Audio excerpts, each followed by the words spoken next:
오늘 이야기는요, 단순히 어떤 코인이 합법화됐다 이런 뉴스랑은 차원이 좀 다릅니다.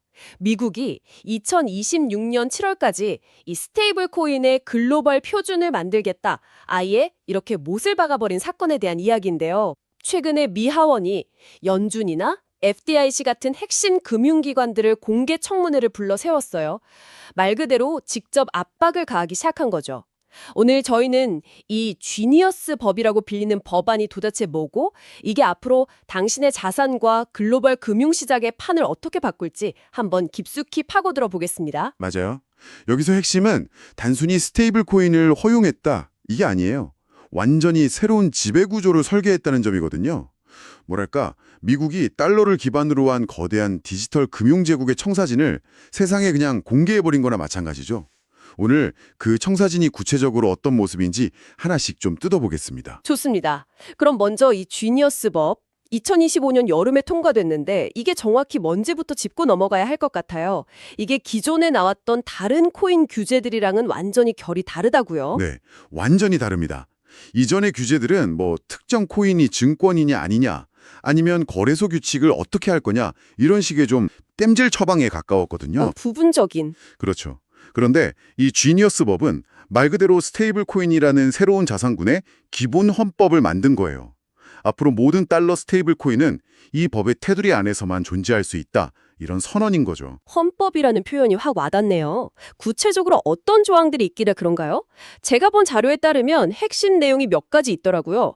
첫째, 모든 스테이블 코인은 100% 달러나 아니면 그에 준하는 초단기 국채 같은 자산으로만 담보되어야 한다. 네, 이걸 보면 이제 뭐 테라루나 사태 때 문제가 됐던 그런 알고리즘 스테이블 코인 같은 건 아예 발붙이고자 없어지는 거겠죠? 그렇죠. 담보의 안정성을 아예 법으로 강제해버린 겁니다. 그리고 둘째 조항도 아주 중요해요. 시가총액이 500억 달러, 우리 돈으로 한 65조 원이 넘어가잖아요. 네. 그럼 대형 스테이블 코인으로 보고 매년 의무적으로 외부 감사를 받아야 한다는 것. 이건 투명성을 확보하겠다는 의지고요. 그런데 정말 흥미로운 지점은 따로 있었어요. 이 법이 미국 안에서 발행된 스테이블 코인뿐만 아니라 미국 밖에서 발행된 스테이블 코인에 대한 규칙까지 정하겠다고 명시했다는 점이요. 아니 이건 사실상 월권 아닌가요? 다른 나라에 있는 회사가 만든 코인 규칙을 왜 미국이 정하는 거죠? 바로 그 지점 때문에 이 법을 헌법이라고 부르는 겁니다. 미국은 자국 내 시장만 보겠다는 게 아니에요. 달러를 기반으로 하는 스테이블 코인 생태계, 그 전체의 규칙 제정자, 그러니까 룰세터가 되겠다는 의도를 아주 노골적으로 드러낸 거죠. 아, 이건 단순한 규제를 넘어서는 일종의 통화 주권의 확장입니다. 달러가 인쇄된 종이에서 디지털 코드로 형태를 바꿔도 그 규칙의 중심은 여전히 워싱턴이다, 이걸 선포한 셈이에요. 법 통과 자체도 큰 뉴스였는데 사실 시장에서는 법안 내용보다 2026년 7월이라는 이 특정 날짜에 더 주목하는 분위기예요. 법은 2025년 7월에 통과됐는데 왜 1년 뒤인 2026년 7월이 진짜 데드라인이라고 하는 거죠? 보통 이런 금융법안은요, 통과가 되더라도 실제 세부 시행 규칙이 나오는데 몇 년씩 걸리는 게 다반사였어요. 뭐 금융기관들끼리 서로 책임을 미루거나 업계 로비에 발목 잡혀서 흐지부지 되는 경우가 많았거든요. 아, 그랬었죠. 아예 그런 가능성을 원천 차단해버렸습니다. 하원 금융위원회의 브라이언 스타일 의원이 아주 강하게 밀어붙이고 있더라고요.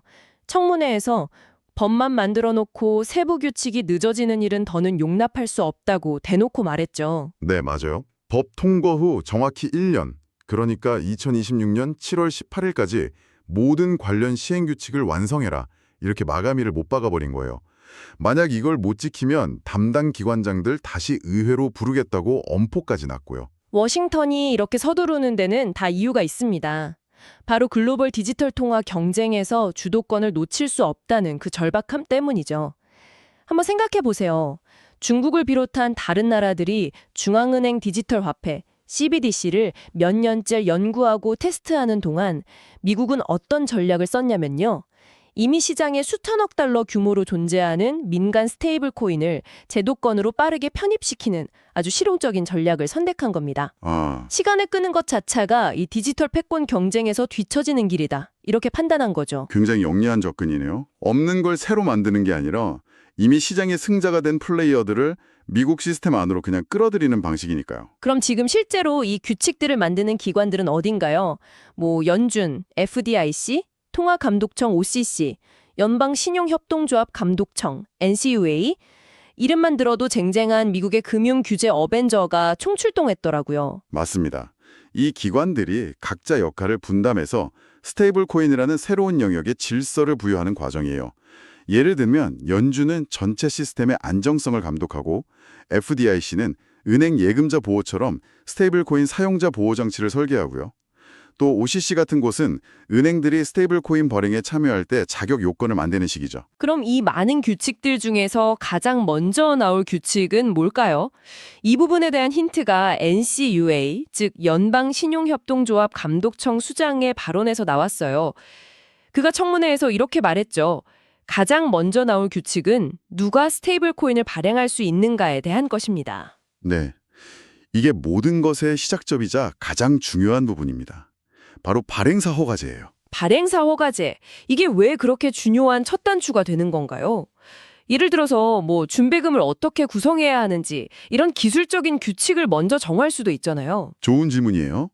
왜냐하면 누가 선수로 뛸 수 있는지를 먼저 정하지 않으면 어떤 규칙을 만들어도 사실 소용이 없기 때문입니다. 일단 은행 수중의 엄격한 자본 규제, 그리고 100% 준비금 보유를 실시간으로 증명할 수 있는 구조, 또 정기적인 외부 감사를 통과할 수 있는 소수의 플레이어들만 경기장에 남겨두겠다는 거죠. 그리고 그들과 함께 세부 규칙을 만들어가는 게 훨씬 효율적이라고 판단한 겁니다. 그러니까 일단 아무나 스테이블 코인을 만들 수 없게 문턱을 확 높여버리는 거군요. 생각해보면 이건 엄청난 변화예요. 지금까지는 실리콘밸리의 스타트업이든 어디든 기술만 있으면 누구나 스테이블 코인을 만들고 시장에 유통시킬 수 있었잖아요. 맞습니다. 하지만 이 규칙이 시행되는 순간 현재 시장에 난립하고 있는 수많은 스테이블 코인 프로젝트들의 대규모 구조 조정이 시작될 수밖에 없어요. 자격 미달 프로젝트들은 시장에서 퇴출당하는 본격적인 옥석 가리기가 시작되는 거죠. 아마도 JP모건 같은 대형 은행이나 이미 규제 준수 경험이 풍부한 페이팔 같은 대규모 핀테크 기업, 그리고 기존의 서클, USDC 같은 대형 발행사들 중 일부만이 이 허들을 넘을 수 있을 겁니다. 시장이 정화된다고 볼 수도 있겠지만 한편으로는 혁신의 문턱이 굉장히 높아지면서 소수의 거대 기업들이 시장을 독점하게 되는 구조로 갈 수도 있겠네요. 자, 그럼 이 모든 것들이 향하는 최종 목적지는 어디일까요? 단순히 시장을 안정시키고 투자자를 보호하려는 것만은 아닐 것 같은데요. 이 법의 본질은요, 탈중앙화라는 크립토의 가치를 보호하려는 게 아니에요. 오히려 정반대죠. 달러 패권을 블록체인이라는 새로운 세상으로 그대로 옮겨오는 온체인 버전의 디지털 달러 제국을 건설하려는 매우 중앙화된 전략입니다. 디지털 달러 제국이라 말이 좀 무섭게 들리기도 하는데 좀 더 구체적으로 설명해 주실 수 있나요? 어떤 구조를 말하는 거죠? 앞으로 펼쳐질 미래는 이런 모습일 가능성이 높아요.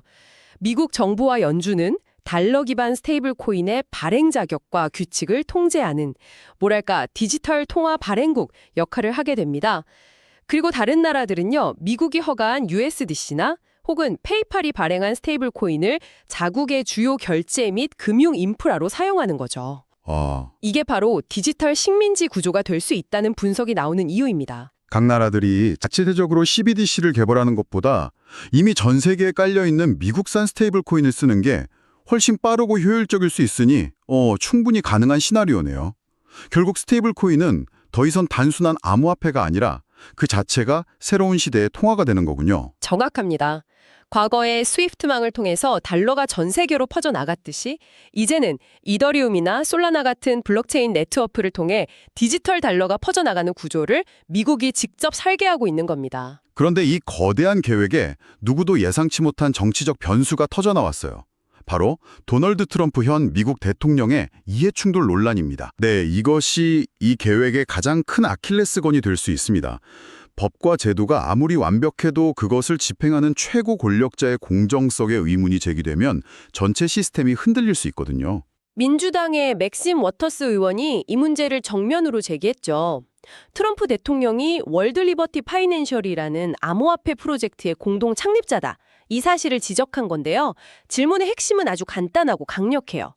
대통령이 직접 코인 사업을 하면서 동시에 그 산업을 규제하는 것이 과연 공정한가? 이건 매우 심각한 구조적 충돌 문제를 만듭니다.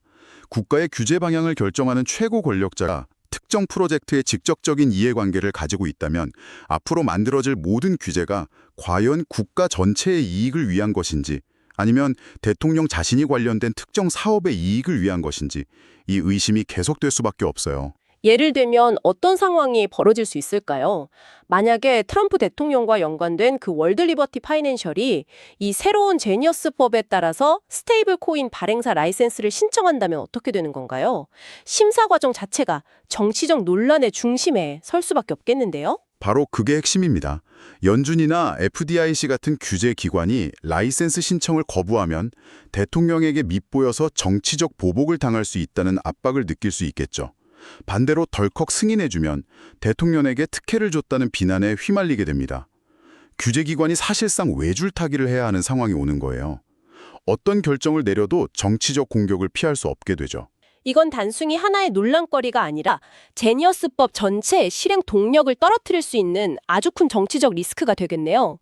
민주당 입장에서는 앞으로 1년 내내 물고 늘어질 수 있는 좋은 공격 포인트가 될 거고요. 그렇습니다. 법안의 세부 규칙을 만들어가는 과정은 수많은 협상과 결정의 연속인데 그때마다 이 트럼프 코인 논쟁이 불거진다면 사회적 합의를 이루기 어려워지고요. 결국 2026년 7월이라는 데드라인을 맞추는 데에도 큰 차질이 생길 수 있습니다. 자, 그럼 이 모든 미국의 변화가 바다 건너 한국에 있는 당신에게 왜 중요할까요?